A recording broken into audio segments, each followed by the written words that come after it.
Welcome to Dog Food with Katherine Able, the show about dogs that feed your mind and spirit. Once upon a time, in the land next door, Gerald is watching his minions pack up his home and load his many boxes of belongings into the moving truck. He's playing a game on his phone, but he knows the movers and minions think he's conducting important business. Probably because that's what he told them he was doing when he looked up and thought they weren't moving fast enough, not working as hard as he wanted. He yelled and cussed and called them all a bunch of sorry MFs and even threatened to effing kill them. He'd never killed anyone, but he really wanted to. They sensed this and got a move on. Gerald is moving his base of operations to a remote 2,000-acre tree farm. He needs the remoteness because fighting dogs, shooting dogs, and torturing dogs makes a whole lot of racket. It has also made him a whole lot of money over the past 8 years. In fact, with judicious and skillful investing, it had made him a crazy amount of money. Even in silence, his money continues to make money. The scale of operations he'd planned that would make him even more crazy amounts of money required a locale far, far in the country, where the anguished screams and sounds of tearing flesh and breaking bones could not be heard. The massive barn on the property has been converted into a state-of-the-art fighting venue. The upstairs has been turned into a lounge with a full-service bar, an area for betting and gambling, and 6 concrete block windowless rooms for paid sex. He told Tiny she was on full-time now. Last week he discovered a website where he could buy Asian women and make them his slaves. Though he only spoke English, from a business standpoint it made more sense than hiring local, because with the purchased women he could keep all the money and make them clean up the place as well. He was thinking he could use the chains and collars on them too, to make sure they wouldn't wander. He'd keep them naked all the time too. He looks up from the game on his phone, walks over to the back door, and pulls back the curtain. He likes what he sees. What he sees are 6 piles of money chained to iron rings. Beside the chained piles of money are rotting, flea-infested shelters with leaky roofs. 3 of the chained piles of money begins to scratch in earnest, because in actuality, of the 6 chained piles of money, 5 are unspayed female pit bulls Gerald uses again and again to create intelligent puppies that grow up to be slaughtered one after the other in terrible and violent ways. Each little life went for a minimum of $2,000, sometimes more.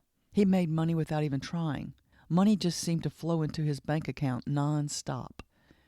The 6th chain pile of money is an unnaturally large and fiercely muscled white pit bull. He'd already been bred to the gray and white pile of money. Tonight, he'd have his first fight.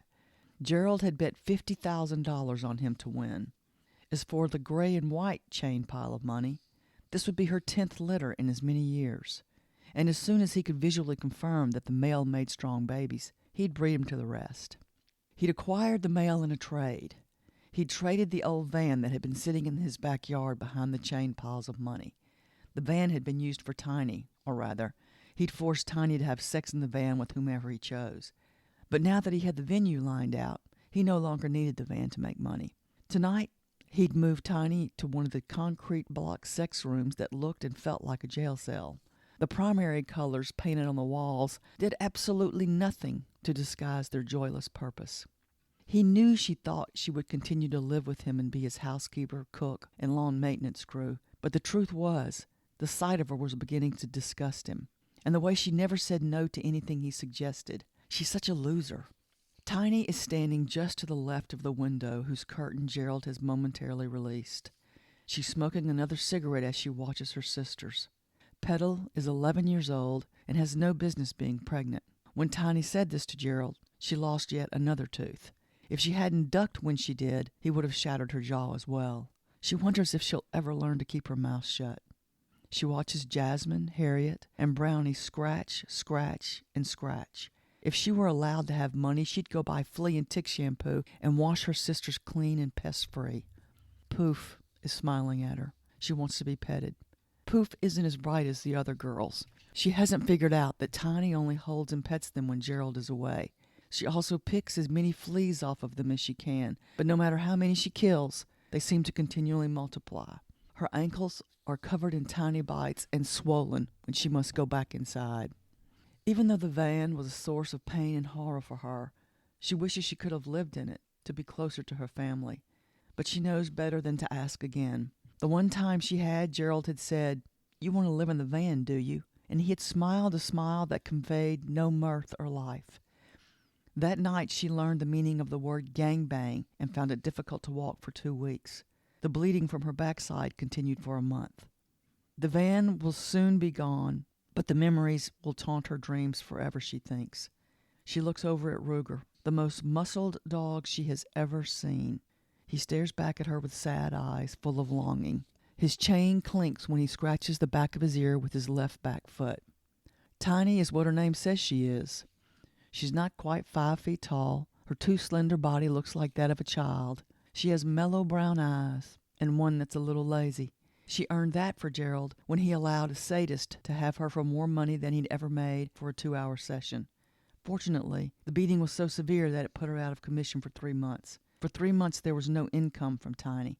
After that, Gerald would permit no one to beat her except himself, and since he abhorred physical contact, his brutal efforts were rare and, of course, always her fault.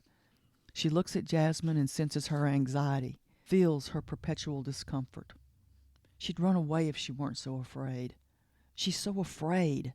She's afraid all of the time. It takes almost all of her concentration to keep her hand from shaking as she brings the cigarette to her mouth. She gazes at her sisters, Petal, gray with a big splash of white on her chest and belly. Jasmine, black with white on her chest and belly. Harriet, solid black with white-tipped toes. Poof, a lovely blue brindle. Brownie, brown with white on her chest and the tip of her tail. And the male, Ruger, who barely possesses a functioning brain from all the inbreeding involved in his creation and arrival. He's solid white and too muscular for his own good, but curiously, he moves with the elegant grace and silence of a cat. All of the dogs are chained so that they cannot touch. They'd be vicious, stupid beasts if Tiny, over the years, had not secretly petted, held, loved, and named them. They were the only answer to her constant quaking fear. When she was with her family, she calmed down and imagined her life disappeared to the point that all that was left was peace, gentleness, and trusting agreement. These stolen moments help her retain her sanity and know that there is another side to existence than the one she's living now. Why can't she just leave? The blank stare returns to Jasmine's amber eyes, and she turns her head away. The subjugation of Tiny began in the 9th grade. She'd recently moved to town. On the first day of school, she found herself seated in front of Gerald in almost every class.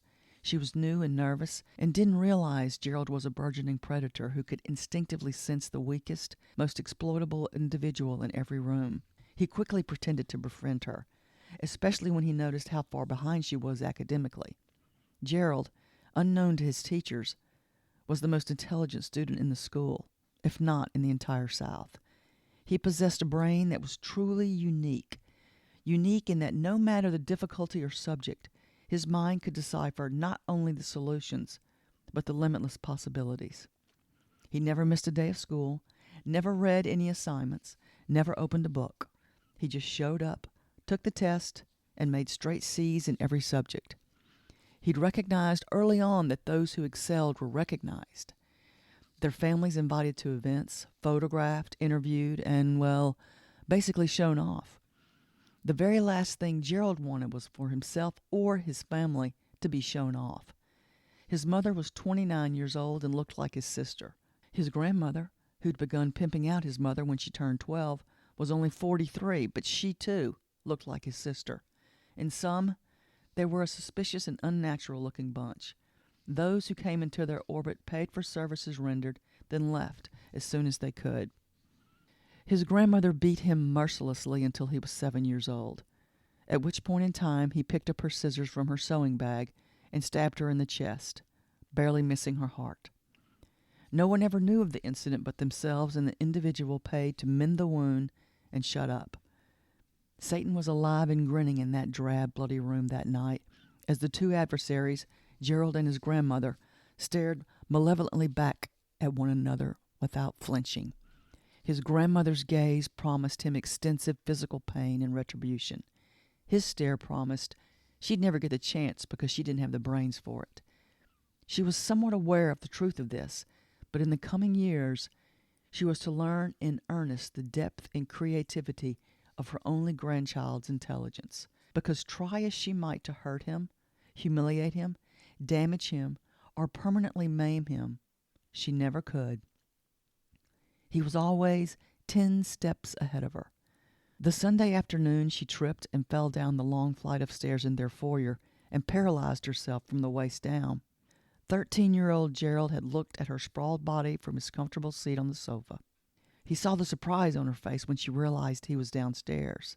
He knew, as only a despised grandson could, that whatever she had tripped on had been devised for him.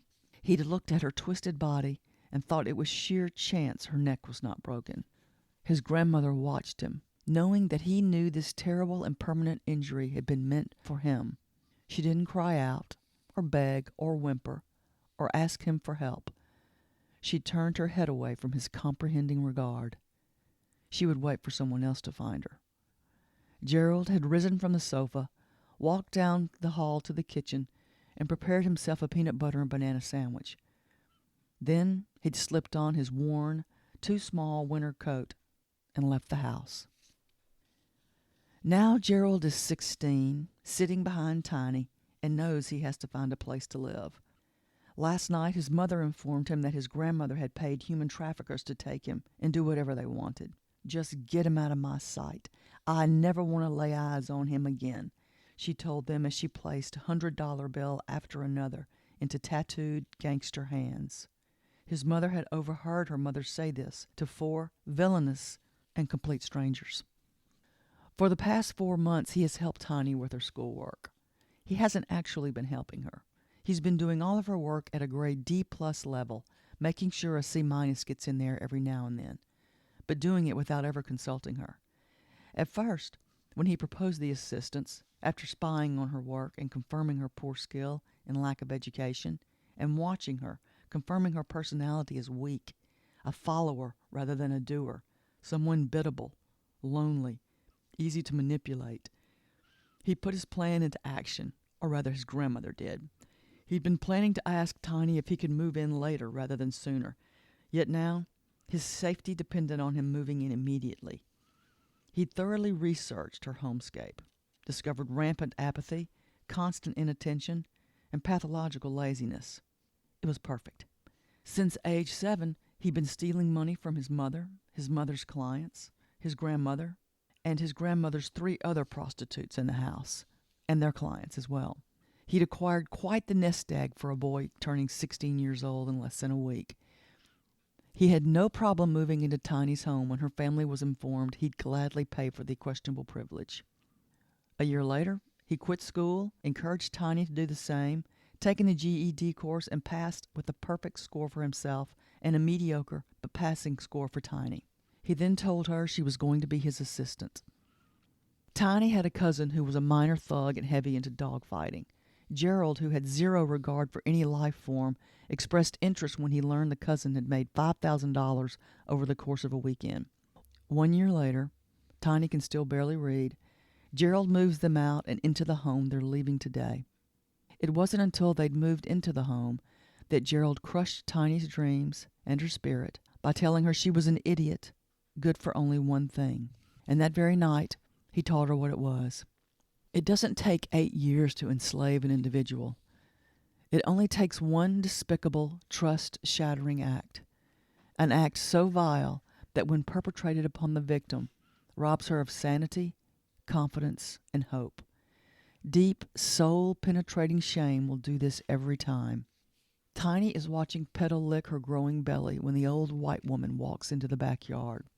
At first, she thinks her mind is playing tricks on her, that it's an hallucination. But Tiny has never taken an hallucinogenic or any other drug in her entire life. She doesn't even drink. Gerald forbid it. So she knows there's an actual old white woman standing in Gerald's backyard, leaning on a wood cane and staring at her family. She's wearing a knee-length lilac linen tunic over floral patterned leggings. She has black rubber ankle boots on her feet. The dogs look at her and do not react. They don't react because Gerald beat and shocked them into submission, silence, and stillness a very long time ago. The new boy, Ruger, does emit a belch of a bark. Ma'am, can I help you? Tiny asked sarcastically. The old woman, with white hair parted in the middle and a long, neat braid down her back, turns and stares at Tiny. A long moment passes before she speaks. No, young lady, you cannot. But believe me when I tell you, though it will be difficult to grasp at the onset, I can and will help you. Tiny puts her hand on the doorknob. She'll let Gerald handle this. She knows how much he'll enjoy it. But she hesitates before opening the door because the demeanor of this old white woman is different, and truth be told, even a little spooky. Gerald looks up from his texting when the back door closes. He frowns when he sees Tiny come inside empty-handed. He can smell the cigarette smoke on her from here, a smell he can't abide, but he tolerates it for some reason. He's about to cuss her out when he notices the excitement on her face. Gerald, there's some old white woman out there, in the backyard. Gerald does not question the integrity or reality of Tiny's statement. She has never lied to him, and he knows she never will. He puts his phone on the clean countertop and walks past Tiny to go see exactly what's going on out there. When he opens the door, he sees the old white woman standing in the middle of the dog area. She's facing him, leaning gently on her cane. She straightens her back as he walks toward her. His plan is to jerk her left arm out of the socket as he drags her to the front yard, where he'll throw her on the ground and maybe kick her in the ribs before returning inside to more phone games and generic texting.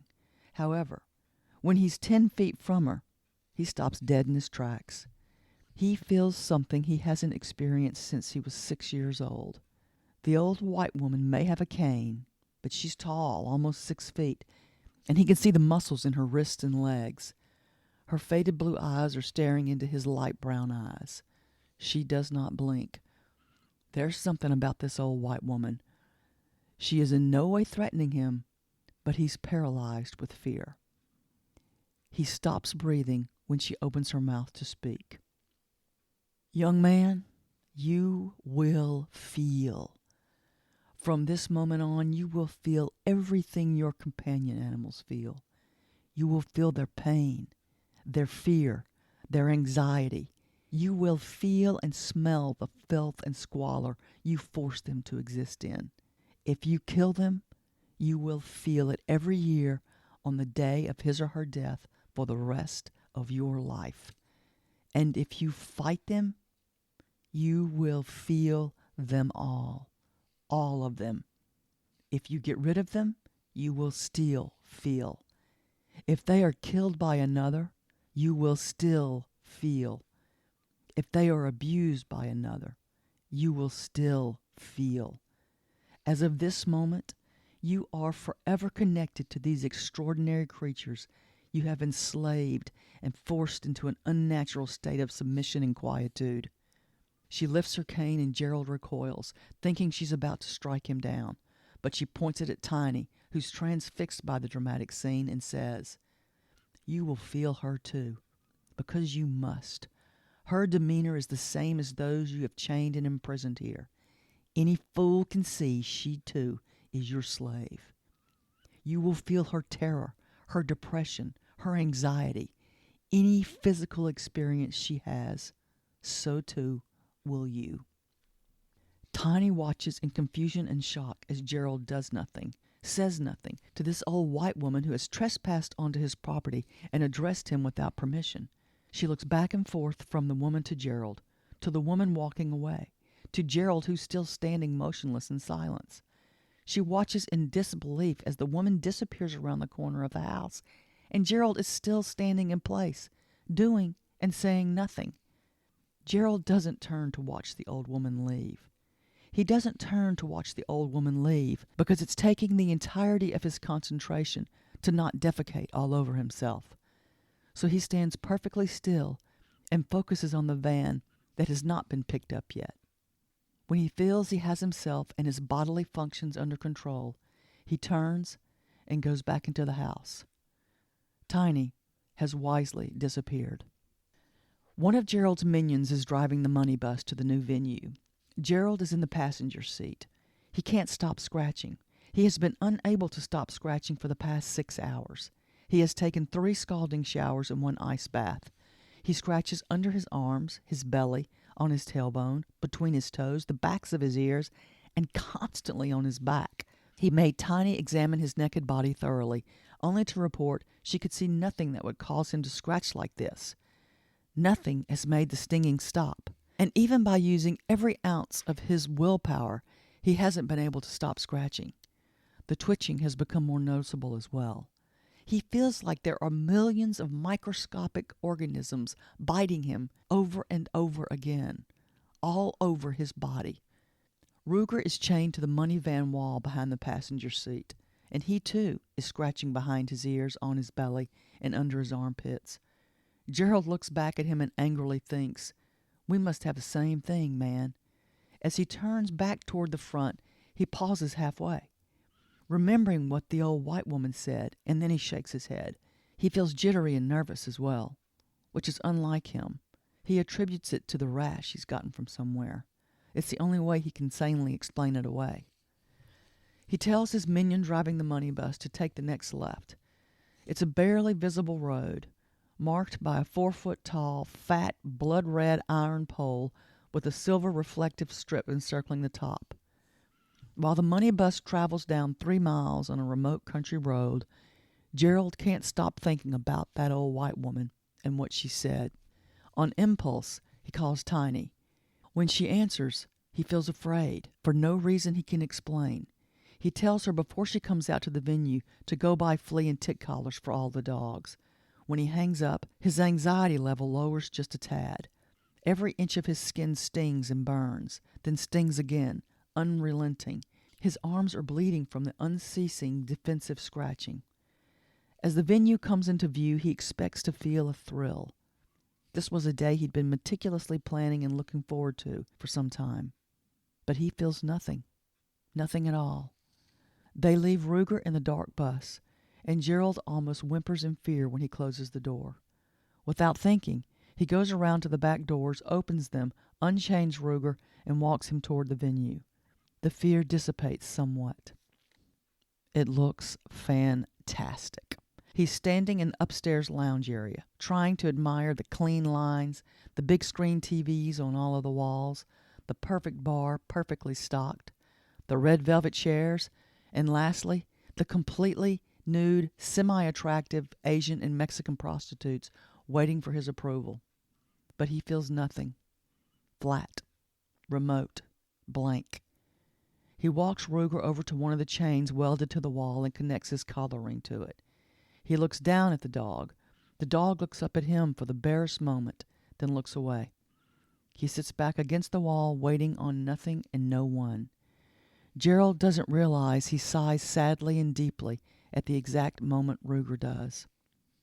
Tiny has stopped at the feed and seed store where she buys the food for her family. It's the one item that Gerald does not begrudge his dogs. He feeds them the best. But it's not as though it were his idea. It's simply because it's Tiny's job to turn tricks, clean the house, cook the food, mow the lawn, wash the clothes and cars, feed the dogs, and clean up after them. Gerald, not understanding or caring about anything dog-related, though it is a substantial part of his income, thinks that's what all dog food costs. The trips to the feed and seed store are one of the few highlights in Tiny's beleaguered life. When she does the grocery shopping, she's always accompanied. Not because Gerald feels she will abscond with the grocery money or even leave him. She's accompanied because she can't read the grocery list. Thus, she is accompanied so that someone can read it for her. Her trips to the feed and seed store are solo voyages, and she looks forward to them because she can wander up and down the pet aisles, looking at collars she wishes she could buy for her sisters and Ruger, looking at chew toys she knows they would enjoy, touching soft bedding she wishes they could feel whenever they wished. It's the only time she feels at peace. She's a regular customer, polite and patient, so the workers are always willing to help her find what she needs, and to talk about the 5 girls she pretends are hers, and that they are well and lovingly cared for. Here at the feed and seed store, the love she feels for her family rises up and envelops her. The friendly assistance of the workers only serves to aid and even prolong the wondrous feeling. Gerald is on the verge of throwing a bottle of ginger beer across the room when a profound inner peace overcomes him. It's indescribably pleasant, innocent, something he doesn't recall ever experiencing. He stands at the bar, his grip relaxing on the bottle, and thinks someone has drugged him. The invisible rash is still driving him insane, but this relaxed, euphoric wave has made him momentarily forget his discomfort. He doesn't move. He fears the feeling will go away if he moves. He thinks that if he has been drugged, he'll have his blood checked later tonight before the fights begin, when the staff is checking the blood of the contenders for illegal enhancers or stimulants. A wave of something inexplicable overcomes him, and he sits down in a bar chair before he falls. Tiny has returned to the Suburban and is in the back with all of her sisters cuddled around her. She's holding them, petting them, putting the best flea and tick collars around their big necks as fast as she can. She's grinning and laughing and so happy for them. They're still filthy and they stink because they have never been bathed in their lives. But now, at last, the red rashes on their bellies and the incessant scratching will go away. For the first time in their lives, they won't be flea infested. Her joy is infectious, and Petal, Jasmine, Harriet, Brownie, and Poof lean into her and hug her back. Tiny cries. She cries because by some miracle from heaven, she still can. The million little bites on every inch of exposed skin do not bother her. This love, this returned affection, this mutual adoration makes all the pain go far, far away, as it always has. Poof lives up to her name, passing gas as she wiggles her strong, sturdy body as close as she can to Tiny's too thin one. One of Gerald's minions is about to tell him the crowd is beginning to arrive when he notices tears on his boss's face. He slowly backs into the shadows, thinking that he's seeing the beginning of the end. His instincts tell him to leave. Every instinct tells him to leave and go away as fast as he can. For the first time in too many years he never wants to count, he ignores his immobilizing fear of Gerald and creeps silently away into the dark, surrounding forest. And he doesn't stop creeping until he's in New York City in black pants, white shirt, black tie, and a trim black apron, standing beside a small bistro table, asking the attractive older couple if they'd like to start with one of the chef's delicious appetizers. He knows the perfect one to mate with the bottle of Chardonnay they've chosen. Over the next 2 hours, as the venue fills with assorted miscreants who've traveled from nearby and even states away, Gerald is back to his old self. The irritating itching has subsided. He thinks it's because of the salve he made Tiny apply all over his body. By the time the first fight is to begin, the urge to scratch has gone entirely. He still has the staff draw some of his blood to test for drugs or anything suspicious. Beneath the lounge and sex cells, Gerald has designed and built a state-of-the-art illegal dog-fighting facility. There are 6 rings for the bouts of terror and death, 2 on each end and 2 rings in the middle. One of his clients owns a thriving construction business and told him about ICF construction. The circles are 24 feet in diameter. The walls are 3 feet thick, solid concrete with enough quality rebar to ensure their stability and endurance for 500 years. The walls of the inner circles are 4 feet tall and without any barrier. One would think that the dogs would try to escape, but they never do, because they can't. If a dog has the desire to escape, the other dog inevitably has an even stronger desire and drive to kill. When chase becomes a component in a match, that desire to kill is intensified, always to a lethal degree. There's a triple layer of soundproof insulation in the walls and upper floor. Individuals drinking and laughing at the bar or raping the enslaved women in the sex cells will never be able to hear the literal rip-roaring brutality downstairs. That is, not unless Gerald taps a button on his phone screen which allows the sound of the violence to be emitted from a top-of-the-line sound system he had installed by another client who owns a very successful home cinema installation company. Below, where the arenas are, there are bathrooms, a grooming room, a gambling room, a meeting room, a breeding room, and a keeping room. The keeping room is the largest and triple insulated so that the dogs in the crates can't hear the screams of the losers.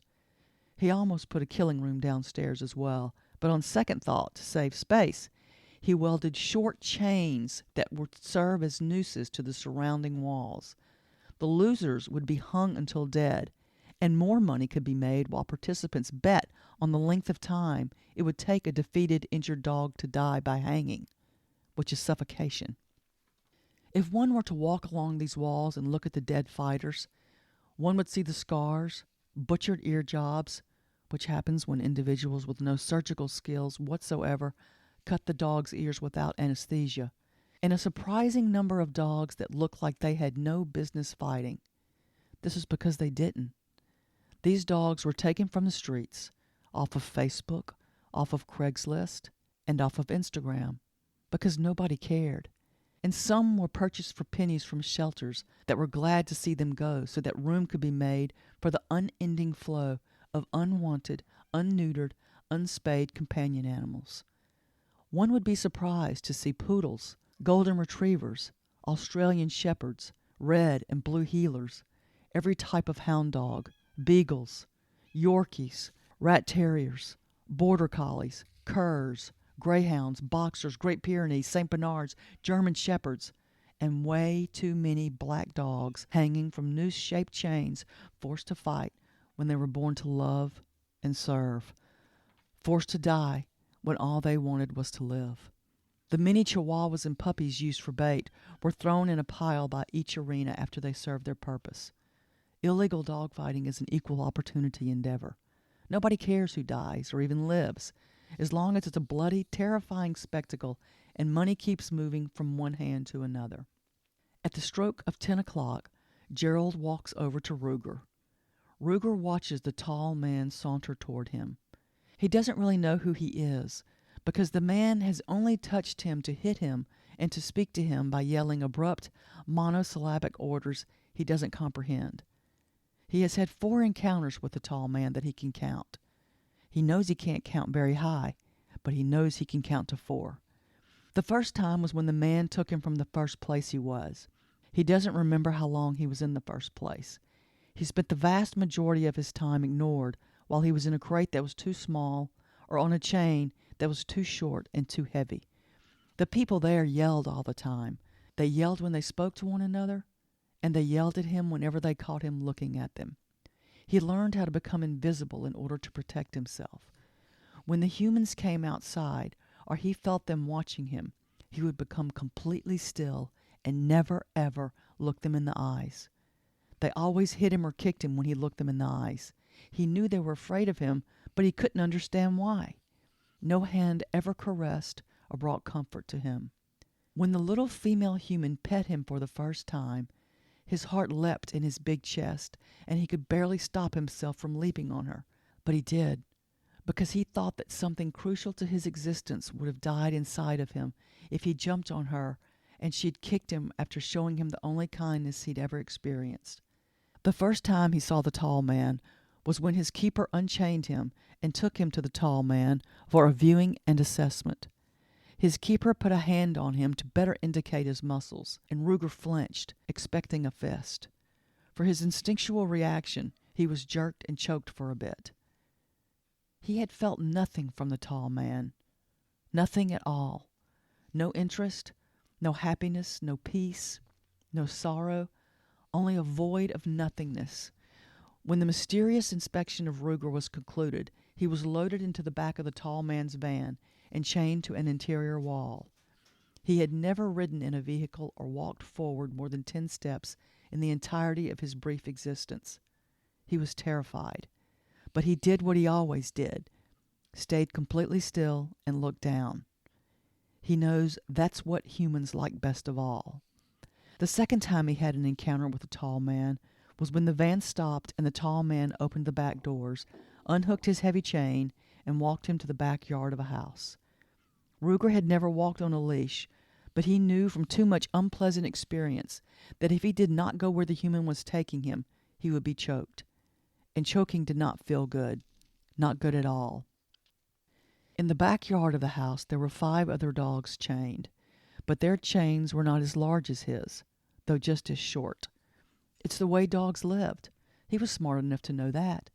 They were never supposed to touch another living being ever, in play or love, never supposed to have the warmth of companionship and comfort during cold weather, never supposed to know joy, never supposed to know anything really, because that's what forced isolation does. It makes you ignorant of everything. The tall man took him to a spot and hooked his chain to a solid iron rod sticking out of the ground. The other dogs, all female he knew instantly, looked at him with interest and welcome, not vacant indifference. For some reason, this had made him nervous. When the tall man opened the back door of the house, a little female human had come out. In her hands, she carried 2 large metal dishes. She hip-butted the door shut, then stood and stared at him. He automatically looked down. He heard and smelled the little female human walking toward him, and he immediately got down on his belly as fast as he could. He stared at the ground, at anything but her. He listened to her quietly place the 2 large bowls near the rotting building he would sleep in until it fell apart or became too flea-infested to bear. He stopped breathing when she didn't leave. He thought he knew what was coming, but was confused, because all he sensed emanating from her was gentleness and deep sorrow. Ruger, a big boy covered in muscles, yet with ribs far too pronounced and evident, gathered the small amount of courage he possessed and looked over at the little female human who had squatted down next to him. His eyes met hers at the moment she was placing her hand on his huge head. As her hand gently stroked the bone and muscle, he looked into her eyes and fell in love for the rest of his life. The third time he encountered the tall man was when he was loaded into the money bus. He wanted to pull on the chain, to pull away and run find the little female human, but he had seen the tall man hit her before and was afraid he would do it again. So he acquiesced to everything, willingly sacrificing himself to the whims and nefarious plans of the tall man, while fervently hoping he would return once again to her. And now, here's the 4th time. The tall man is leading him to a black door in the wall. When he opens the door, Ruger becomes afraid. He hears yelling, screaming, growling, barking, the sounds of breaking bones and tearing flesh, and he smells blood. There is so much blood smell. He instinctively tightens his muscles. His heart starts beating rapidly. His breath comes in gasps, and he must open his mouth to get air. He doesn't know what's downstairs, but he senses it's terrible, that it will be an awful place to be, and that something bad will happen. His bowels loosen in fear. As Gerald descends the stairs with the dog, he thinks about how he comes from a long line of fighting and winning pit bulls, that he's inbred to the point that all his brain is supposed to think about is killing and breeding. His genetic makeup has been planned and designed to make Gerald a whole lot of money. When he walks down the stairs to the lower floor, he almost grins when he sees hundreds of men yelling and screaming and waving money high in the air, when he sees powerful beasts tearing each other, when he sees the dangling bodies of losers along the walls, and finally, when he feels the eyes on his dog, of whom so much is expected. Not for a minute does Gerald doubt that he'll surpass expectations. But something is wrong. Suddenly, in the place of triumph, he feels terror. He feels so much terror, he feels his bowels loosen to such an extent that he has to pause in order to exert control. The muscles in his shoulders, back, and chest are a riot of spasms. His heart is beating so fast he wonders if he's on the verge of a heart attack.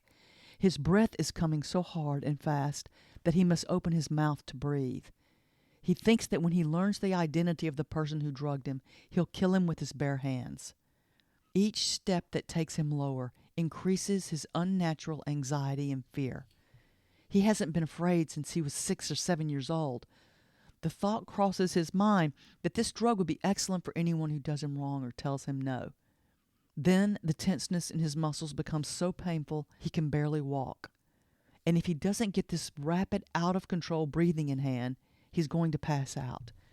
He looks down at the dog and notices nothing amiss, because he never truly looks at or considers any of the companion animals he has enslaved and imprisoned in his backyard. But if he did look closely, stop thinking about his discomfort, he'd notice that Ruger's behavior exactly matches his own. He fails to see Ruger's skin moving spasmodically all over his body.